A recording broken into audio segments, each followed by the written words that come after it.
Impact TV Cookie Channel hi avela tunia agenda Manipur Cookie edition discussion ar vezosi keima sei milal kip gani na bon chawin lim na kahin nei nahi COVID-19 pandemic zin Cookie Channel a discussion ar jule talk show ho in a ball thai povin hin la COVID-19 na neu khan hung all dom zin tunia pana hi discussion ar zong hung ki pan ki dinga hi tain jule viewers sole Impact TV Cookie Channel ve ho zo si koma avela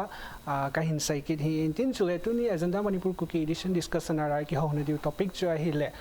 undue delay of ADC election ho ADC election hi delay hi hizingin hi chi chung chang tu ai tuni ki hung ki ho diwa hi in jule hi chi ADC hi tu chana group omina hi jule hi chi group hi tam ki chai hi ta in 2015 June date wana ani ki bol hi in jule hi chi hi ningkum June date wana so apart ki chai hi ta in jule hi chi June ha chun election boldinga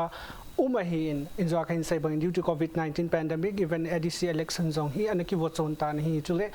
ADC hat sa apang hi ho Hill District Council Act 1971 noya al hagub extend na kibol in a hi chung zo hin 2020 November chana hi extend na kibon zo hin imacha di nai po in so le 2020 November our government in hi part extend ki ball over hin apart hung hin pan hin dissolve na ball kin of in a hi chale ADC election ading in hata in ki go min adis nai ho thing hang chate na hill area cheng atam zo hoin hi election ading hin notification a tha hung so de ham tin ininga lal he jing na hin la tu chane election notification na umpon he chun mars dead gubni in ukrula convention len ta kha zong e ho hill area ki thoina ni ki ballin hi cha chun at sumin zong pan hata na la in hi cha ki lol na chun dead 11 chen government ko ma partner piwin that 11 chena imacham lova hi hile hill area total shut down ti chu bowling tin na saving an umlozi in that 12 nin hill area total shut down on ki ball kin in hi chle ga level take it khachu 2020 November azong high court in interim bail zong na pi hitan hi chi ADC election adinga hi notification so dinga hi chi notification so na dinga thu zong na pi hitan and then apart from that two merge that to Niazong within a week High Court in hichi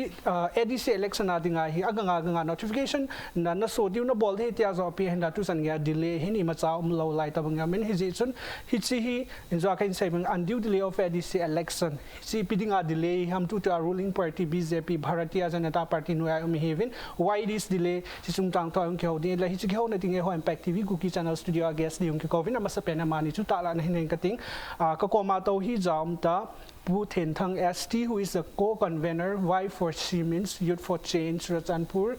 chapter Amazon Impact TV Cookie Channel thalangin lem la kahin nei nahi abana to khu pu on mang how keep who is well known a cookie society adinga Jalen Banner he very petit ha alui ta khat newspaper zong hi in ama hi editor hi in ama zong ho Impact TV Cookie Channel studio hungzin ki pa thu ka hin phongin lem da ka hin nei nahi ai la pu ki holim na so na pan pai jing ho hitin na ama sa penin pu editor ko man na ching kating injo isai mangwin election MDC election 2 hi we have so many election to trial MDC hi na MDC election ibolo hi first pena hi ibolo pau hi ipunawin na but what is the benefit na election ki bol na a benefit hi ipiham hi chipa hi ama sa pena na hin sai thai da MDC autonomous district council election ati na ki oh thing lang mi local self government hi na ki afat som thing lang mi ho local self government ki vai pothe ne wa chi ki bore hin a hin tu na chanin ka ga na hele afat som na ka mo poi pat som na be sa ka mo poi ka ti na chu e ho election na ki bor rang le democratically dari khat candidate won ne pi thei pun a control khat amin a kai hon a control ho lung cho hol tan ni pi na tong thei ta pun for example school khat ke sa ai le kum ngayang chi lo hi kum thum jo le sa lo ta banga om he quality lung jo pun ai le district council oya tam jo hi a post mona school mona oya kai lo school kai lo hi na ai le ani chung cho na chun autonomous power lo hi power ji da iri da sia chuma ki puring hin budget separate budget ding hin separate account ding hin hi chang chu lo hin state government a avalha ani utabang hin na ipi bodo nam chiwa ji thing law men ชุมโลเลยกีบอลที่โลจีนก็จูองค์เกทังดอดีจังฮีนี่เป็น personality ในเลขาทีมนะที่บอลที่ society ไงลูกกีทังโลเฮ้ยหลายคนอากูน่ะดิกเตอร์มาจูกีทังจิตบังงันจู society วังเช่น more than 30 years ตบังเหตุการณ์เอดิเซียวังเหตุตามนี่เห็นตามนี่กิจใจเด้งเหตุการณ์ตัวนี้อากิจใจนั่นสิ่งหนึ่งคุ้มจุเหตุการณ์นะอีมาจากกีบอลเบสเซอร์อาชีพเมนอากิมุปุนยิ่งเห็นตาเสียจูอากิบอลหอฮีอากายรหอนวังขัดนี่นับพัดโจนปีสมุลไปจูเห็นดินทิ้งหลังมีปุ่มพิอาริงาวังเช่เชฟพัดโจเมตีดีอย่างจูมูโรที่ยังกัมมูโรฮีอีพีนั้นมาตีเลยशिक्षे दल ही हन lung lung ना चुन स्टेट दंगा की बोलता बंगा जो autonomy power हम लंग बजट अचुमा की शेमोवा अकाउंट अचुमा एडीसी की मोंगा हुं हन लंग हिले की फचुम दिंग हिन तो अचु हिलंगा ही स्टेट गवर्नमेंट एंड अवला पिओ अमले अमुरी अमलो री ति हिन मीनो या की कुन त बंगा ही ना स्टेट गवर्नमेंट ही जे के हना जो अफात चायांग इलेक्शन आई बोल पिजो किलोนิ่งก็มาช่วยเสียเลยโควิดยี่ตีดินโควิดยี่ตีเลยเพื่อว่าใบเล็กสนามเทียมนะเดี๋ยวเอเดชีอเมริกาจะทีลมกันติจูก็เมื่อเอาบอลดูนะพัดจางบอลทีลูเอาบอลจังเลยบัดเดี๋ยวนี้ก็ชินทีลูพาวเวอร์จังลูอัตโนมัติพาวเวอร์จังลูสมมติไปยังทีลูอาคิดทางดอมีหอนจังมีปีเนี่ยอิติกาโตทำตีจังทีลูนะเห็นแล้วงานดิกตัดเห็นบอลฮออากาศสะฮอลงอ่อนมีปีลงเกี่ยวฮอลตะลุกำสุงเกี่ยวเสียมตะลุ development ยังทีลุอุเรน่าก็กินไงรุ่นยังทีตะลุนะนี่สิเกี่ยวกับ election ฮีimitating the election democratically candidate ขัดนารีขัดวนในปีทีลุยิ่งจนอัพจมป่วยกันดีไอ้ชู election เกี่ยวกับเสียฮี effect ฮีขัดจ้าหอยทะลุconsequence หอยลุย consequence ขัดจ้าหอยตะปนนะเฮ้ยจนเจนจึงที่ปุยอีกเขียนไอ้หัวชงอาเขียนน้ำบุรุษกาสิเห็น election จัดวิกว่าจังเลยพอจมรู้จึงชงอาให้เสีย society เสียยิงให้เอดีสิพร้อมเห็นอบานะ MLA เห็น MP เห็นนะอบอนาดิกตันอาชีเห็นอพาราchief minister อีทิ้งเลยหัว control ทิ้งเลยมีเปีย control นะไอ้แหละมีปีเดียจะคิดจีตลอดมีปีเดียจีเราพานะว่าชื่อมีปีหนึ่งนางที่ต้องทิ้งตลอดอากาศร้อนเฮลังอาริงอาบุญ important นะปีนี้นั่งเลยแค่ important ตลอดมีปีจุดกี่ร้อนตลอดจุดยาชุน election ที่ปูedition ลัง MLA MP จังเลยอีหัวเรื่องเห็นแค่บางเงินอีใช้ติวเกณฑ์อากาศไหลแต่ government program นี่ election กัดจีลหาคิดที่ government policy program จีลหานี่เรื่องอะไรอีหัวนี่พี่เรื่องอะไรบางอย่างชิดลมไม่ละมันนะ for example มีการเรื่องที่งานจูขัดแย้งตุ้มสิป้าเห็น personality เนี่ย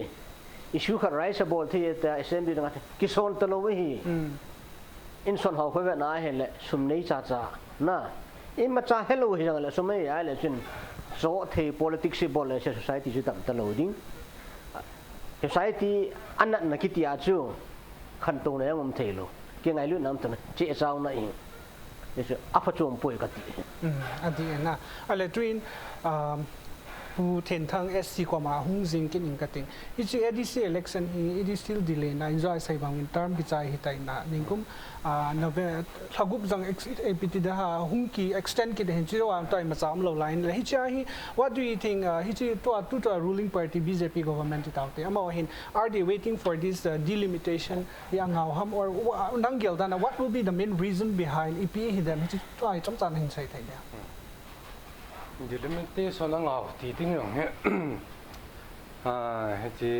district ท่าออกที่ไม่อยู่ที่นั่น delimitation จงจังอ่ะที่มันเผาเลยที่ช่วยอะไรdistrict ท่าจู่2015น่ะ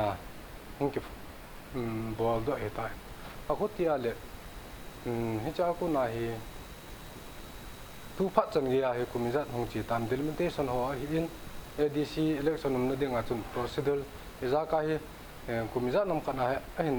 กุนเทวเหตุการณ์น่ะทุกนิจนาเห็นกุนโลว่าทุกท่า district ท่าหัวท่ากันนาบอลดิ้งตีหัวเห็นมินพ่อเอาที่จะไล่การกุบลเมียนเห็นทิ้งหลังเตะมีเตะหัวอดีตมันนี่ปูเสด็จจัดที่ไม่อยู่ที่จ่อลอยหัวที่ใบปุน่ะที่จะส่วนนี้ เน็กเล็กไอ้บอลปิวห้ามตีตรงนี้มีปีลงเยลจู่ห้องเหตุตายฮิจิเหตุตาย ADC เอกฮี1971กุมมาจู่ห้องที่ป้าเสียหิน74กุมหามาฮีฮิจิ ADC เล็กส่วนมาสเปนจู่ห้องที่ปันด้วยอะไรที่จะกูนะเห็นกุมตามมิจฉาน้ำขัดจนจีอินADC ที่เล็กส่วนนี้น้ำวางจนดูทุกสามบางตา government เนี่ยเพราะว่าละปีดอกโดจิจนฮิจิฮี state ดังมิโซรัมเมฆาลายที่หัวอาสามที่หัวบางไอ้แต่จุดสิ่งสุดท้าย provision ท่านนี่นั่งเสียนี่มณิปุรทิ้งหามีหัวเอ็นจงฮิจิ ADC เล็กส่วนนู้นอินไหนดึงหัวอินที่ฮันไลน์ของเลยจะท่านนี่นะเฮเอาเทโลจิจนคุมอิจัดที่คุมห้ามจัดวางจุกเกตปนิจาคุณจนมณิปุรทิ้งหางมีหัวอินซิกซ์ดอลดีมานบอลลินที่ ADC เล็กส่วนนี้บอยกดนบอลตาเป็นน่ะเพราะว่าตาน้ำเทโลจิจนอะไรพาลงจีน2015กุมยันHSC in HSC area committee in recommend and board in ADC election na ding hen che recommend abol na dung ji ba chun che election pa he hong chi thakin hen na hen la che election hi recommend na bol bang bin che sik se do la ding hen government hen tu ni chana kinangon sa jing na lai in chule ADC pawal ta pi nom lo ja hi ta election ho jong hi ima chai gel pi lo ham chi khat chu hen ai le tu chanai delay hi ti da na hong ham ti ho hi ga ngai to le government in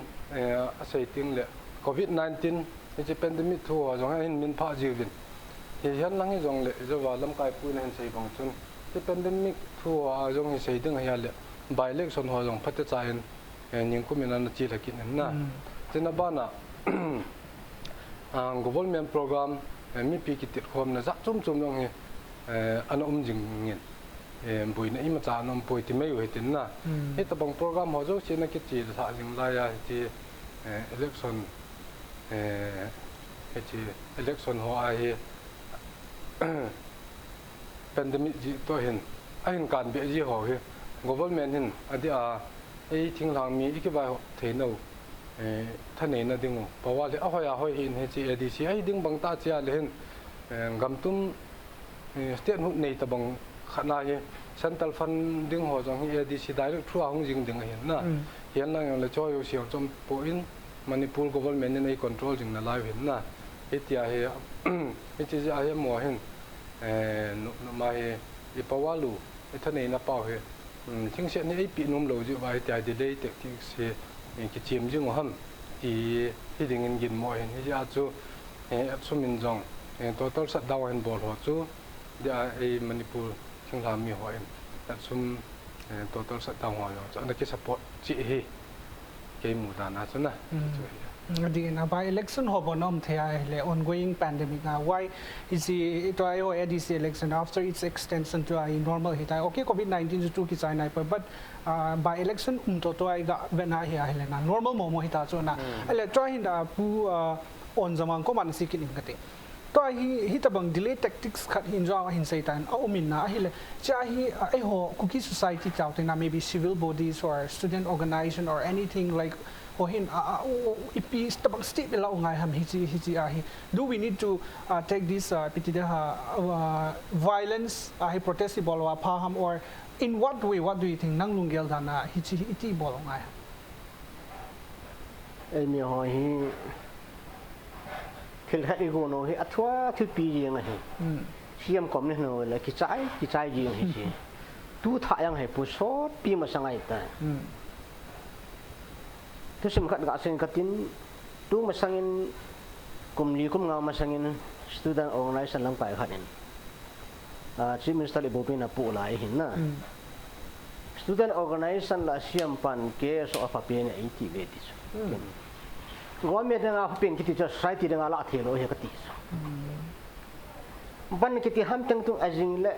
customer na ki sai tai he na ki sai tai aju ti le chu chan dia ban ki body ban jo le economic blockade follow up de kiti jo hoi lang gi ham kati ยิ่งเลยท้ายcabinet meeting ยังฮิโลเลยจู่ตาดิสมทุมแล้วขัดมาสมทุมคนลังเป้หินอะไรจู่ช่วยพิมพ์กันลงดังจู่กี่ยังนะ government หัวเสนอที่บอร์ดเราพิวจู่เฮ้ยจู่กิเสียหินยัง government นั้นaboarding โดนสาลายจู่ตามมากิจยาจู่บอร์ดพระเนี่ยตาstate assembly บางพระน่าจีดิ้งที่ริบุจู่delimitation ซิมดิ้งอะไรอย่างเลยเฮ้ย BJP government ออกมาสั่งdistrict ท่าหัวเฮกสิกิมสายตาจู่นะอีบุรีข้างหน้ากิสิมสายจู่ ADC government ช่วงจู่ตุน ADC government ฮีตามมันกิจายดิ้งตัน2015น้าไม่หิน1920กิจายที่ที่เฮ็ดสายเฮ้ยไม่สั่งว่า delimitation ปริงอาบอลลงهمกันจู่อีพิงอดีติวهمโควิดงอดีอย่างเล่โควิดส่งอาจู่ by election ไฟจะมายังทิ้งลางยังนะอีพีนึงไอ้ที่ selection ชุบงาจะหาสาสาร center เห็นลัง state จังเลยไอ้ที่ state subject นะหิน state หินอลุงลุ่นเลย interest ละเลย serious ละเลยนะเฮ้ยที่อดีตสนาจูฮิเลเมเลหัวอย่างที่ลุงโตเลยที่ลุงโตเลยหินที่อาจูอาคิพินหัวอย่างหินอาคิพินงานอะไรแหละดีมันขัดอิมูนเรื่องอาจูอีหาสัตว์กันถึงไงจูนี่สมเด็จในกิจการง่ายจุดละเจ้าลูกต้องไอ้ปีหัวห้ามมีอย่างลูกจุดละอีลูกกำลูกเสียงเสียดาวที่กติสเกจนะเจ้าจู election อมเรื่ององค์กิพินน่าอุศตาอาจจะไม่แต่มันPNPว่าทุกช่วงตาที่สอนนั่นนี่จูอันบอลตาวินนายองค์กิปันนี่เห็นอาศัยลุงยูสิละตัวเหตุการณ์ไม่บล็อกนั่นดิ้งการที่เทเลยก็แม่ทำนี่ปีของคนดิ้งไอ้ปีของนั้นก็แม่นี่บอร์ดอันนั้นตีดีเห็นที่จะช่วยคนสายรู้เลยจูมีอะไรรู้สัตว์พันก็มันรู้สัตว์พันเลยอันเก่าดีเห็นนะปัจจุบันไอ้ก็เห็นนี่กี่หัวปีน้ำเลยเส้นพัทยาหัวเป็นอ๋อลูกครูละหัวเป็นไม่ได้ยินสิมีเทปลายปีนั้นใส่ดีเสียมพัทเทปลายจ้ะแล้วก็ดูหน้าพัดนะแล้วลุงจะวุ้ดไปกิจใจตาจ้ะsaal ki hon kariyo he dang pun na boarding dol om sayang e hin ipi te election am thian he chi hi ki ho ka dei pi na ji a ki bol wala athil dang solution dang am puya ki ti thei lo pi chu ta di som ni sunga hi ke ben meeting ar sin kala ri dang ki ti lo 31st March ki ti chu te ni som le ni nga wal wat na lai chu ele chi chu a ki nom the sui ki bola agreement ki ne ki ta ele a result ji ping so ram ki heta lo chu ele tunที่พินกิตาวตื้อกิตยังเลยมีอย่างนั้นมันจุนอาท้าสิริตาจูเนี่ยจูสุดท้ายที่สุงาไอ้หัวทิ้งทำเนี่ยสุกิตาสนามหลวงพัดเลยสารเลยสิก็แม่เนี่ยยังยังไม่ใจมุ่งเราเนี่ยตาจูสิก็แม่เนี่ยอับบอร์ดิ้งต้องทำนับบอร์สาไฮโคเนี่ยยังทุบเย็นเนี่ยตาสุดละน่ะเชื่อมันป้าอามาตายัง judicial directive respect บอกเราแต่ที่เฮโลที่พี่ละคำสั่งอย่างมันคิดเปลี่ยนอยู่หรอน่ะที่จูบอร์ดิ้งอมสาขัดChief Minister Bimasapan tamni an abor sana athum na ring Pakistan abor ha jo lo chu siam pa chu kirian ji ta o khati giringa mi te bora ega lu ji hom khati chu kineu te lo pi jo hoi elen dirang kilin te lo pi ati ya chu apart chan ki bor ro hi da tu ri mana ba ale the limitation sim ding chu district council DC district ho atha an ki sim sa pa chu aum sa cha ma sa chu an vote sam sa ne chu na tenopal Fairjol Kamjong aku pi chua si sia chu am si chu gon to sam ding to election ding ki chai ding sa chu ta am hon extend bol chu ve ni lam MDC ha chu ve ni ki bolang ki chai ki boarding lung chin a ge lo pi chu to he na ele ipia bol hom jang ki hello pi chu ki ya ka bol lo ve hi ti yang a sei lo pi chu siam pan go men ki chu po mo ka sa chu at sum le state government in memorandum of understanding point anala otaso na jan he that March that 14 ya amoy they are student body enjoy in sai ba chu they represent a student body na student body khat he win hi chan ya panala o hin na ai panala na sung chon wa hi is a pui editor in hin sai ba nga chu hung sala o ai lo la som pha zo la dai pai ta bang khat min na as a youth all tribal student union khara hivin amoy da pan allow hi na hogel da na as student body itabanga pan allow hi forcefully hi ham effective hi ham hilaw di ham or di ham di lo ham chisum sang thai comment na hin pi thai student student body ho in ai ta chu ga sei ding ai election lo ding hi am ho subject ni bia se lo hi jan na hi han nang hi jong le thing lam mi ho ding ai ki loi khom no hi at sum ti lo hi NPT dam body dang bia se lo khát hi ta ja chu chi at sum ho hin pan hin la hi ding in gin cha men na am ho hi ja chu e ho ki pun khom na thei pe no at sum min pan hin la hi pi si ding ham hi chu na hin bol wa le am ho thil bol dong hi mi za nam ka chun se han nang le student chi da na political la involve he wam ti jong oi mo tam pi ding in ta san min te ka na e ho trap chum ma ho khat hi han lang student in bol le wang kilom lo mai the hi na hi han lang he jong le tribal student ho ki loi khom na chu iti banga tribal in pi ki loi khom na lo hi ja chu hi ja mo in student ho na hin bol hi ki to so chi han lang le lo len na hi tin hi chu lo len na aga muding chu hi chi sum ho hello chu student ho bo hello hi in ngam sung mi pi in thing lang hill district ho si si ni phat chum pi de hi ja chu to so chi ding pha ka sai ke chu to pha jong pha in ai le twin pu editor command sing ka te ai la sum hoi ni san gya pan la ta bin zan in sai bang chun one total shutdown ho ni ki bol tan na mo ma kai na ai la after hi chi hung ki chai zo hin pt ha mo agreement hung ki bol hi cha hi ipi na ge lam la in zan in sai bang a chu you know what protest si ga ta da na hung ki bolai wanga in zan in la ima cha hello ta bang khana hi tia agreement khan ge chong chu for 31st March na dinga kinga hung ki ti hoi pt da lai pi comment pi nom ki lai chu lang khana sein ang ki dau to ki be se nai le web sab dong ka hen mo pin ka paper la ka mo da chen thi ka ba na hele ka lung dong ngai bi na ma ti le a student body an bol ta wanga chu community youth support bol chu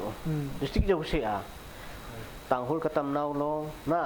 tameng lo lang ayang student ho senapati yang okrur lang yang more lang yang na support so ke ya hoi la ya chu lung neu na oma cha chu MOU gang ta ki bol chiang chu ni khat within 2-3 days le pharom chu na to para ni som ni nga chung nga ri nga chu government siam pa hena na le chen level ki ho pi la phan te ta ki ho pi ham la kai poi na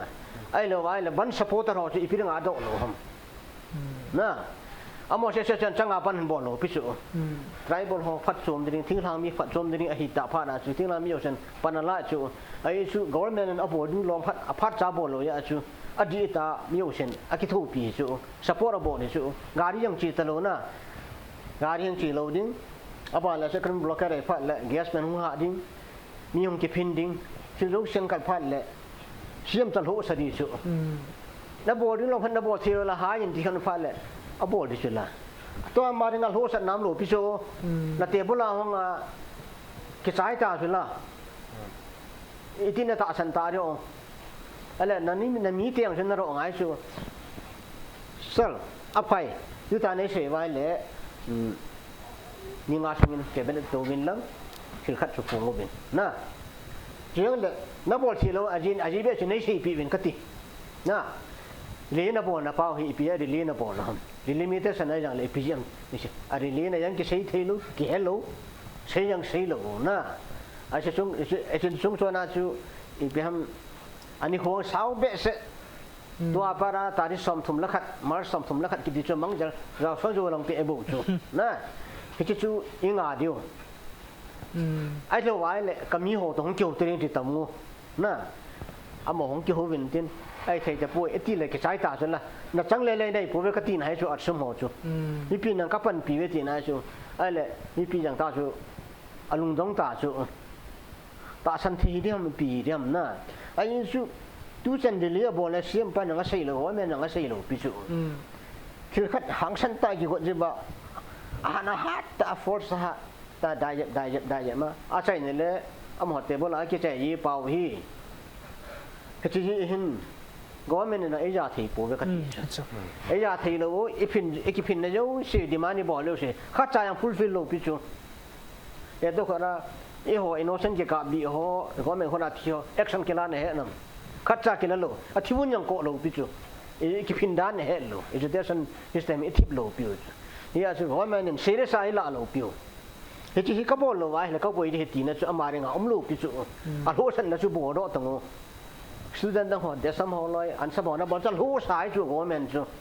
อันหัวฉันพันแล้วที่เขาบอกเราเลยที่พูดปนัดมันลุงเยลเนี่ยบอกเลยที่ลุงจันละลุงเยลที่เขาบอกเราจูไอ้หัวตัวนั้นฉันเนี่ยไอ้ที่เพี้ยนเราไอ้ปีมูมันข้าจำไม่ได้ดิฉันอะไรที่จะไล่ที่สุดกับเป็นเรื่อง forget about MDC election ตัวที่ก็ให้เจริญหันนะที่มาสังไล่ต้องบ่อยนะที่เราเลยอีเดียง่ายเขาตั้มตาที่ตะบัง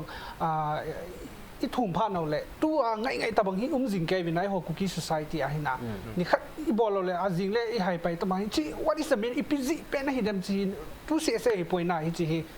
every problem or every demand thing เลยที่อีจีพีขัดวินเอาวินนะที่จีปุยที่ตัวเอง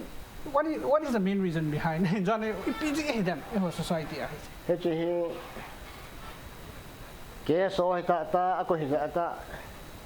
บันอบอล้อที่เพียงของทำยังไงจะเอ็มมีมินิสเตอร์ของลำไก่แบบนั้นที่ชูอีหอยอิชูเบียใช้จีโร่เบียอิชูไอ้ลูกยาจูโจเทียไอ้หมูจูเก็บไว้ในขณะทุไทยไปเที่ยวจูน่ะไอ้เล่นี่พัตตาไอ้กิมูจูไอ้สุดท้ายที่เรื่องพะโล้ตากิฮิจูไอ้พี่นั่นมันตีเลยไอ้บอลลูกชายตาบุญองนะจูไอ้มิตรบางกิมุตะปุยน่ะgovernment ไอ้ที่โยตีนให้จูอาช่วงไอ้พี่ยังแก่ตลอดนะอีพีแต่สัตว์ที่สับปะรดดีมานินบอลลูกเชียร์ที่แม้สุดท้ายบอลลูกไอ้ว่างกิจใจทุกกิจใจทุกอีพีอากิจใจทำเตลอีลุงทิมเป้าเฮอาใจนั่นแหละไอ้มาเชลอินทราเซียจีน้ำมาริงอ่ะ society เรื่องอ่ะ future เรื่องอ่ะกี่เกี่ยวกับพิจู future เรื่องนั่นเกี่ยวกับน้ำมาริงนั่นเกี่ยวกับอะไรยันนั่นลูกหัวนั่นสาวลูกพิจูที่ยังเราจนกันน้ำมาริงนั่นตีดีจูขัดจามลูกไอ้ society มันชิมองจมลูกอาใจนั่นแหละอีบูบีข้างในยังสู้ customary แต่ว่ากี่ใช้ customary กี่ตีจูนั่งเล็กๆกับกี่บอดี้บอกจูว่ามันตะกี้สุดนั่นเองฮิโลพิจูไอ้ว่าอย่างทุกปีเสาด้วยจูcustomary กี่ตีจะเสียมขัดยังสามงานปีจะอย่างเชียงนี่ปีสังหายจูเบยอยจูไอ้ที่จุนเรื่องเกี่ยวกับเป้าฮีไอ้เรื่องได้มีเทปอะไรกี่ลินเทลส์กุมภานะอีบูบีข้างยังนิพามัชข้างยังจูอันสมอนบ้านนาบอลว่าก็แม่เนี่ยเกี่ยวกับเรื่องที่อยู่เลยเสนาปฏิหังบินว่าจะไม่ลองเรื่องที่จูมินจนเล่ๆจูไอ้หัวจนไลน์กี่หัวเลยจูกี่หัวบีดิ้งอ่ะ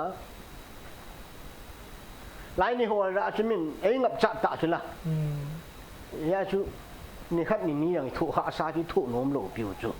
น่ะไอ้บางอันล้ำกายจูจะใหญ่ได้กินของจูภาษาจีนงาจูอีถูกงับจัดโลอีถูกงับจัดโลเยอะว่าจูอีเสียสดทีโลน่ะนี่ขัดนี่กันเทพอเนี่ยนี่ไลน์กี่หัวน่ะไอ้เนี่ยมาสั่งไลน์บางอาจุกเซ่เลยเชี่ยมปันบ้านนาบอดี้มันแต่ขัดเสียละเลยจูเดี๋ยวมันโลตายจูเฮ้ยจีอาจูเอ้เป็นอะไรเลยอ๋อจ้อเลยเวลากี่หัวปีได้ไงตายเอติวตายจูน่ะยาจูมินnalim na varan samachi yes seriously ta hi mo hena because we have that history tabang history chu nei ji wa chu to azong hi pi bol wa mai tabang mang ti kha chama hon jong they have pt de ha plan khat hi lo le ai khat na thai khat chu anei ji wa chu na il ha sam lo ji in ichi pi khat pau hai train ha jong le no jong le chi pi han la tho kun le han na man khat chu na mu de nga chu na gen thi ngai chu gen thi lo ai pi no mu ding IPS นี่เราหอจมินนี่ขั้นละปูสอนละปูงานเนี่ยข้าศึกมิจูน้อมเดือดน่าที่เทโลปิวจูเฮจิอาจูอาจารย์เทโลเลยก็มูเราเรียกที่อาจารย์ยันเทแต่เลยข้าศึกมัวอัตุปาจมูจูอีหันนกตาอมีดีขันมูดีคิดที่จูเทโลปิจูอดีตมองเฮจิอาจูก็มันก็ไม่ขั้นจีอยู่ปางจะขั้นเทโลปิจูอัมหอยังก็มันจะไอ้โจเดียวไล่น่ะหอนี่จูไอ้น่ะเรายังเละไอ้เมียไม่เลยขัดช่วงไอ้น่ะหุ่นดีแต่น่ะเกี่ยวเดียวไปเลยจุดสันปุระกี่หัวเตะน่ะวันกลางพวกกี่หัวเตะจะตัดตัวว่านั่นดีนี่สิ่งที่จู่จะลากี่หัวกี่หัวตัวอย่างละส่วนกี่หัวหลังสารพัดที่ยังละเจนี่เส้นได้กระเทยปุ้ยกี่หัวสตูดิโอกี่มันกี่หัวตีมันที่ยังไม่ลงจู่อาจจะเป็นซอยไก่ตบจริงน่ะอันนู้นเลยพิทุ่มแกเทยตลอดให้จีป้าเห็น Hisinet na chuni pha ji wa hi ipi di ma no yang khat sa imu lo mu yang imu lo di chu kinap ni di khat sam lo truthfulness, honesty, sincerity zao lo zi optimizing out in society wa hi very sad hin ipi zong le twin pu then thang common si kin cutting yes at sumin support abole na hi election delays in atana bole but apart from at sum we have so many lam kai yong tam tai neu so na we have MLAs hong thing hai neu so na so who will be the right person kui ham at sum to ki thua adanga support hin bol thai len power hi chi ki bol pa hi hat pe thaina dinga hi kui ho hin ha support le chi ha zo nyam nang ma lung gel dan ni se ngai ta chu chi thing thang MLA ho na SSA Hilera committee ho hin amo hin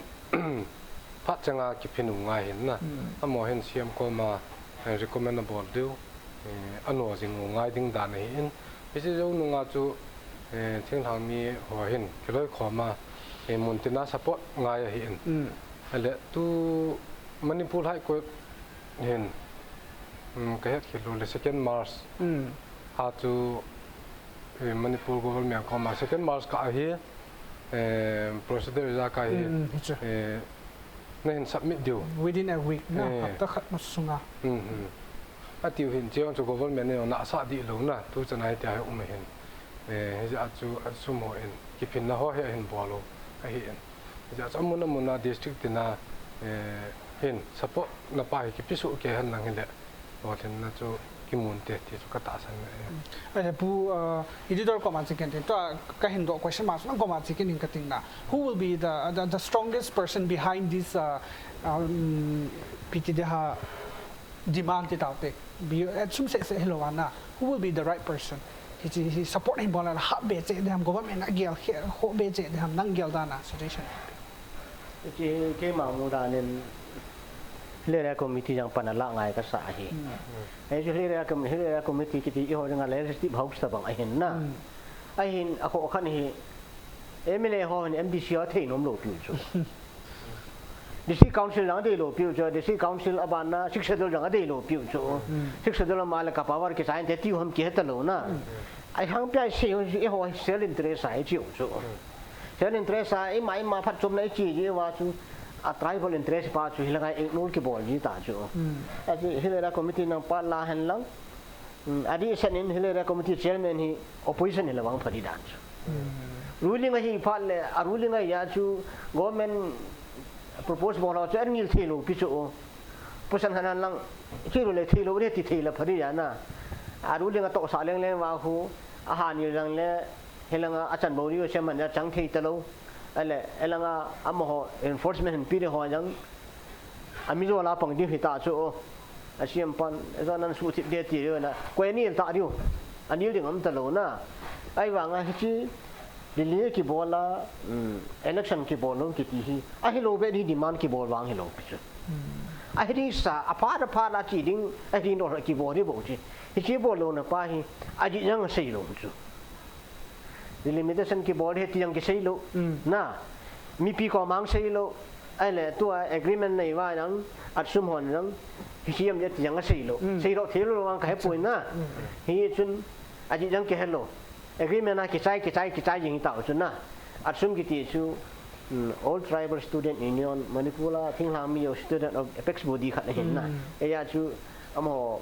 ama try ma student ro sin a support ni hin amo niring wangan chen lungneon dri yang ampoi ji chu phata an amo force Hilera committee ki moyan le awe na mente ka ti chu na ai chu ai lo ring khat demand bo lo hello pi chu yang sei within center lang memorandum pi ta to ipi ngai bol pi lo ham na congress government in a phat sai bol pi tu na bi pi government pen bol pi pressure nang remind nang ngai tho ngai na ai ring Hilera committee tabang phatan ki hohan lang opposition ka he poi ruling ka he poi na tribal met ki hohan lang porhan lang abana aning student organization ai lo le CSO chum tang ki hohan lang na si itiro na strategy itibla arham ti hon ki hon lang plewang phari da ne chu ไอ้ชุดตัวหมดจังกันที่ฉันเล่าว่า agreement เนี่ยเร็วป่าวว่างฮีอันรู้น่าตาที่สุดอันที่ไอ้เรื่องตัวจะไล่จนอีโบบีพัดเราแต่คอนเกรสพัดละ election ฮีพัดพัดซาซานี่กี่บอลลินนะ even the ADC election ฮีมาจากนั้นสวยเขาพูดนะ okay maybe COVID-19 pandemic ซีซองหินเต็นจอยใส่บัง but now pandemic is กิจใจตะบังตาโจ it's normal นะไอ้ตาไอ้เรื่องทุกสิ่งกี่บอลเราฮีมอข้างอาจูให้ตา election หอยนั่นจีนสิงเกียตัวจีนเราป้าฮีนั่งลงเกลดานะอีพี what is the main reason behind นั่งเกลอีพีสิเห็นจังฮีต้องการเห็นใส่ที่อาจีเพียนฮีบอลนุ่มลงเลยอันลิมซาโลอินเทอร์เซลาโลอีพีที่อินเทอร์เซลานุ่มลงทำจะไล่ตาโจอินเทอร์เซลาโลนั้น financial position ยังไม่ถี่นะสมดินมุนไอ้ชู government ฮีอังกฤษลาพันธุ์มันนี่พูดสมหาเหตุนะ number 2 pandemic ของคิดละสมจะเจ๊คิดเห็นนะไอ้บาง government ฉันสมกันเองป่วยอธินมลงสุดนะจะเตะหาสัตว์เบสพาละป้าจนจะเตะลงเหนียวขันเดตาสมกันเองป่วยนุ่มอธิโลตบังอาจูอามาจังยิ่งจะเสียหินตียาจู interest ละโลนะ interest ละพัดนาบอดีหินทีละงา tribal ฮอ interest สังอาจูอาสุมเนโลฮอลอามาลุลุนะป้าจุดที่เปียสาอาบอลวากาละจุลุลุลวากาละไอ้จูบอลลิงอาลงพัดอุ้มสาธิตปูจูนะอามามาสังก government previous government อันนั้นบอลสาธิตอามัน continue บอลลิงที่ลิปูจูอาจมแม่ขัดบอลแม่ขัดอาบอลละมาลุดิ้งยังฮิโลพิจูจีอาบอลอะไรเสียมปารงา achievement อยู่ไอ้จูเสียบอลโลป้าฮี government อัลฮะสัมจีอิมจ้าบอลโลอาลุงชิมูกิชิมโลI mean ทิ้งทางมี tribal or interest go to village go to hill ที่กิจเขาอยากไปหรอ go to hill กิจจูคำเชื่อใช่ดีหรอพิจู go to hill กิจอะไรที่ tribal interest อ่ะบ่ง่ายสิล่ะอีพี่เรื่องอ่ะบ่หรอไอ้เล่ covid pandemic กิจยังเล่มีกูมาขอสิทธิ์ไล่ตายังวางไว้ยังนะวางยึดเตียนทายังชิงอาณาใช้ตัว election กี่ทุ่งจุดละอีพระที่ที่บอลลูเฮ้ยที่อาทิ้งทางมีหัวมาให้อีมาใช้หมู่ลงน้ำเหรอไอ้เนี่ยอามาดิstate assembly election by election จะบอลแล้วมี government พอดีจูแต่อามาเราจะขอซาtribal interest ป้าจูอันนี้เล่นที่จะละอีพีจะกันเราจะเสียดีอย่างรู้จูกิงต่อเสียจูอันนั้นสาลงจูอามันอาการมิน go to hill ที่เห็นลัง go to village ที่ยังไง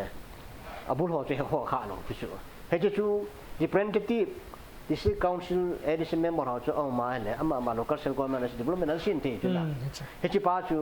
เฮ้ยหลังเกี่ยมกันจังจูเอชpart of go to hill กิติหัวทักจุดละเฮ้ยบอลโลป้าจูอันนั้นสาโลจีอันนั้นสาโลนะป้าจูอีพีจีฮัมวังเขาพูดนะไอ้หนุ่ยซีจีฮัมสมัยนี้โลฮัมนะจังเลยตัว tribal MLA เขาน่ะสาโลฮัม ADC เขาน่ะสาโลฮัมที่ป้าวังจูคัดแต่ดิ่งไอ้อันนี้นะ go to hills mission go to village กิติฮีอามาอินจังพวกดอกขันที่ government เนี่ยพวกดอกขันจังหินนะ ADC จูADC อินในห้องหินvery remote place อันเกียขันทงนะอีจังเห็นขันนะพลุดิ่งปัง representative ขัดหินนะพัฒนาผสมถึงขัดหินฮิซีทุจนาอมไทยเราเฮียอนุมานุโม and then วางสิอุตตาขัดจังหินนั่นเลยฮิซีละหินปูเห็นทางก็มันจะกินเองกันเองin the point on say that might be due to financial problem or I don't know so many other problems so do we have to keep on waiting na inga nga zing ngai ham chi or ito ikipin auto ibol auto and then ikipin pause in in say kit tawin ni khat ikipin min I hide o kit tawin na asungai pyam sai hekit tapowin let's see how we need to get ready iti ibol ngai ham chi lai som chan hin sai chi som ho bo hin ingan siu sang ba heอีที่กิทูพิอาพาฮัมตีทริปตินาอินปีหลังห้อยของเห็นเยี่ยงเขาวันวันเล่าดันนะแต่ก็นับว่าจนตัวADC ในอยู่ที่หัวทิ้งหลังมีหัวอีกใบปูนูในสนุตะบังเห็นนะอันเล็กการละจน example งากิเซนนั่งเละมันนี่พูด assembly election หัวที่ตัว ADC บังเห็นที่เห็น post bond กีบอลหันหลังอโมละอาตามูกิจายตามันลังเส้นตะลีในเห็นปุ๊บเป็นลังเละมันนี่พูดมีแต่จะอารมณ์กิมนะเดีย example นะที่จะตะบังจะน่าจะตัวไอ้ทิ้งลามีหอยกี่บอลเลยจ้ะ ตัวพัสดุปีโพสต์บนหิ้งกีบอลปีจริงไอ้เรื่องตัว31 March จันนี้เก็บเป็นพันเด31 March เลยเก็บเป็นเนี่ยอาศัยความเดียวไว้เก็บหิ้งกินตัวเห็นอัดสมโตนะอัดสมโตมันในปูกบลเมียนหิ้งกินตัวเห็นที่จะจุดเก็บเป็นเนี่ยเห็นอิตาบังทุกลุได้เห็นในดูความจริงของเจ้าเขียนนายป่วยเขียนอะไรอย่างเลยจะว่าที่election มาบ้านนายห้องไทยดิ้งที่อัดสมเตียนน้องกินเนี่ยปีจิอุบาจู agitation จะจุ่มมาบอกกูหน่อยเจ้าเสียบัวน่ะcancel จะบอกพนุตีดิ้งให้เห็นที่จนที่ตะบังดินมุนาที่ห้องจ่าหลักหรือว่าเห็นแหละอัดสมจิงกูเห็นหรือว่าtry จุ่มมาอินปีลำกายหัวเจ้าเสียเห็นกิลงขัดตาอัดสมที่ตัวสนาพามน่ะที่ขัดนี้เห็นหรือว่าเลยจะว่า editor ปุ่นเห็นเสียบังอาจูMLA เขาอย่างเห็นไอ้ตาจูเมียนาปัญหาละดิ่งให้Hill Area Committee เจล Hill Area Committee หัวลอยเห็นยังไงเห็นแล้วอย่างนั้นมองเห็นMLA เขาจนMDC ของมาปัดไว้จันยำขัดอันนี้เดี๋ยวกิโลละปีตัวบังเอาหมู่ให้จูฮิจิดินมุนจะขัดนายหมู่อย่างเห็นMDC หิอันนั้นอย่างเลยหาเกี่ยงเขาตานั่นในเบียเสียดูอยู่จูฮิจิดินมุนจะปัญหาละตาดูจูไว้gobal mian nangin jong anek lek jang ai hide o ti jong hi gyal dan khat chung hi hin na hi chun MLA ho bin jong am ho ang ding jing gyal lovin gam na ma ding in gyal kho han lang hi chi ADC election um na ding in am hon jong pan law han lang chule muntina NP le student body organization ja chum ho nang ki to sat chi han lang ki pin na ki nei han nang hi le effective di effective penalty hinna adin a hile twin pu editor command si kining kating I enjoy in sai bangwin at sum te hin in MOU na agreement with the state government so able tawin na but what is the agreement wang se hepowe 31st ni le cabinet decision de ti cho hizing na that means it's a long term hikit cho na today we have to hi that 15 hi da ji sunga hi EPP plan ni bolong ngai ham like for example 31st election hi thai ki ta point ha gum extend ki taw te le inu kit diu tam ti question lin ta khaza omina delay so an bol wal inu nok jing diu ham ai le gata we gata organization tam ta jo at sum no KSO EPP na ai ho tribe tak dang hoin jong thu ka taw ki se that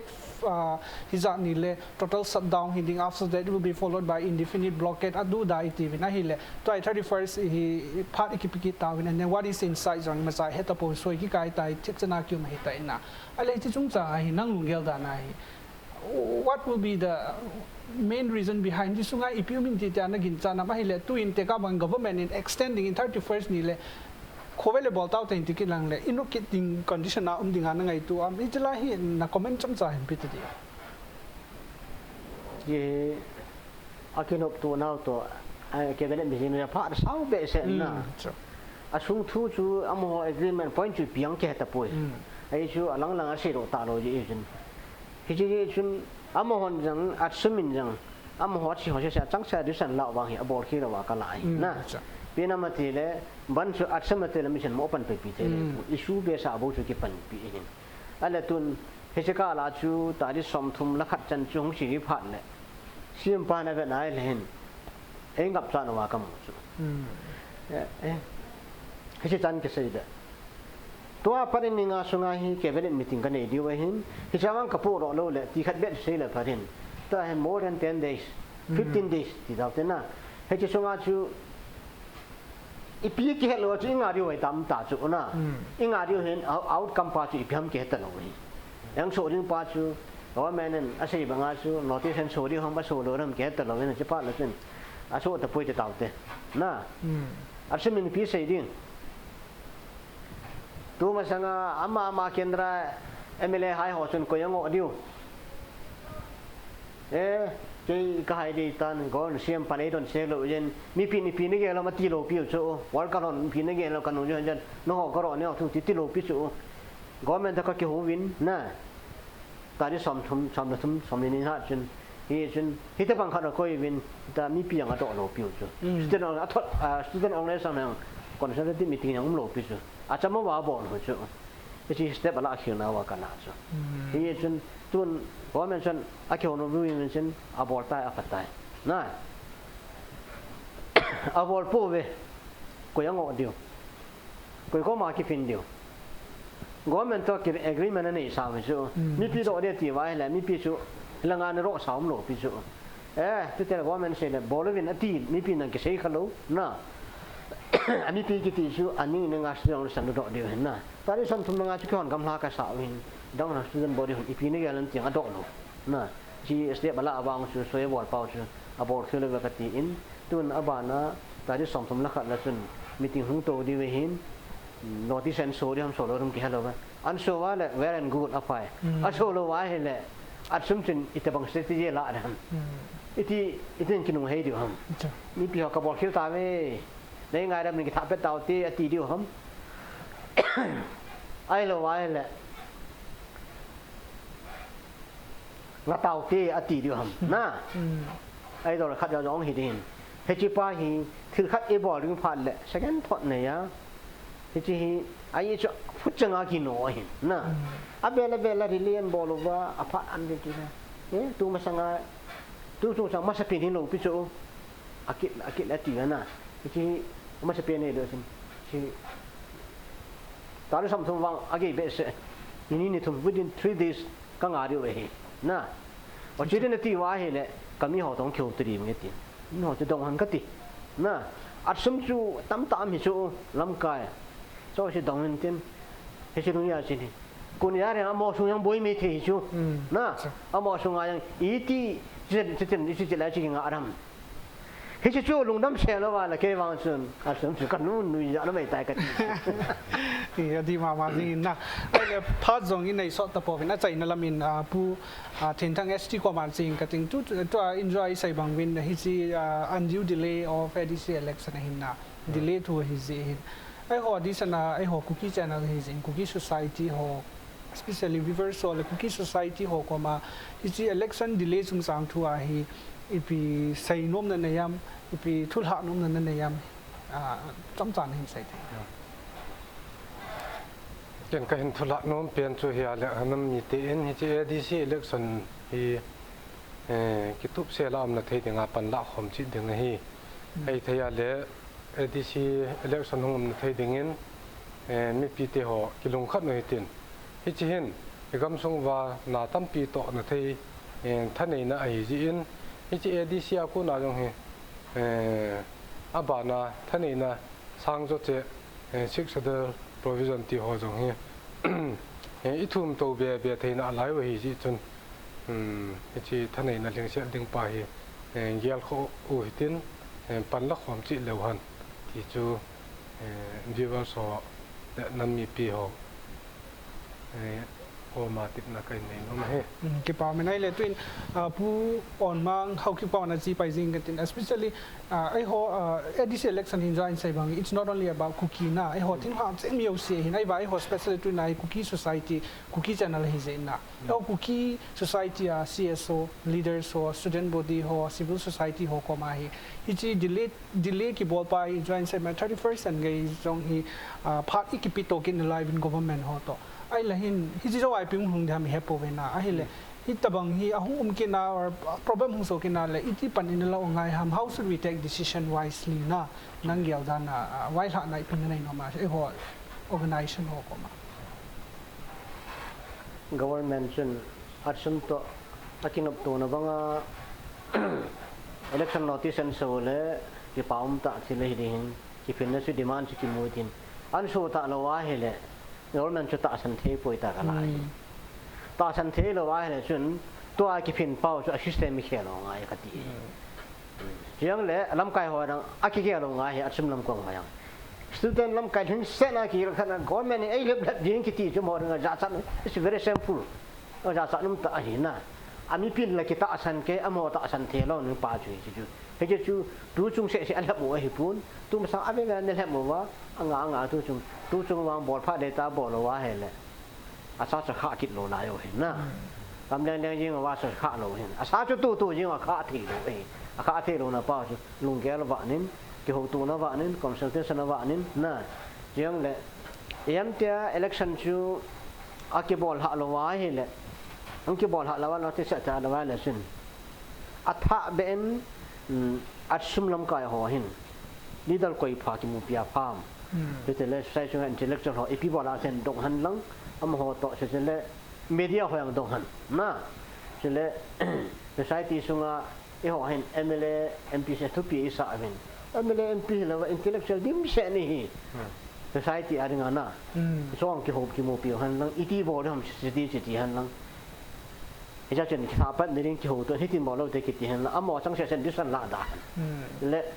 หลังหันอ่ะบอดิ้งเอาหน้าตาเละก็ไม่เนี่ยพาตายโนติสันโซตาเละ democratically มีปิ่นบัวหลานในเรื่องวินอิน้ำชงทัลโซหันรังลงแก้วในหันรังก็บอดเขียนแล้วกันน้ำดำโลไว้ฮีกันน้ำดำโลในเรื่องทัลโซไอปุ่งกติกันนู้กับป้าดำโลกับกันนาวินกินเนี่ยปีฮิติเกลรอปุ่มพัดตันแกไงตัวหันรังเขาดูให้เราว่าจะนั่นเป็นเรื่องที่วางหินดิกเตอร์วางหินดาเละในสายที่ดำดีเหตุที่ก็มูดาในหินที่ยังหินไอหินนะนี่ส่วน election ที่ที่จู democratically election ในหิน not selection ที่หัวล้าน selection มันกี่ปอนด์ที่ที่ดิน election system มาสู่อดีตอาสู่นั่งเล่นในปีที่เขาอังกฤษโลกหินในปีดิ่งจู่นั่งในปีดิ่งในหินที่จู่หินดิ่งหัวหินทุ่งอาชีลอยนะชุมอาชีลอยที่ดิกตนาเกี่ยมให้ที่ป้าให้ไอ้เสเลยอัมโลนดิ่งนั่งนั่งอามาหมอปวดร่างกายหันสิลุงเยอะเอเนว่าใน society นั่นมิน society ดำว่าเลยอิโซโลดิ่งอิโซเวติจุกลาเนี่ยอันที่นะที่ผมขัดดิ่งที่consult ที่บอลดิ่งใน decision ละผมดิ่งที่จะเห็นที่มาจิงไพ่จะมาคิดเห็นเลยปัญจัยทิ้งลายเสเลย ADC government หน่วยgovernment เนี่ยเปลี่ยนคะแนนให้ว่าที่ในหัวตัว ruling party go to village mission go to hills mission ที่อาบอลหัวที่อามาเห็นลำปีไทย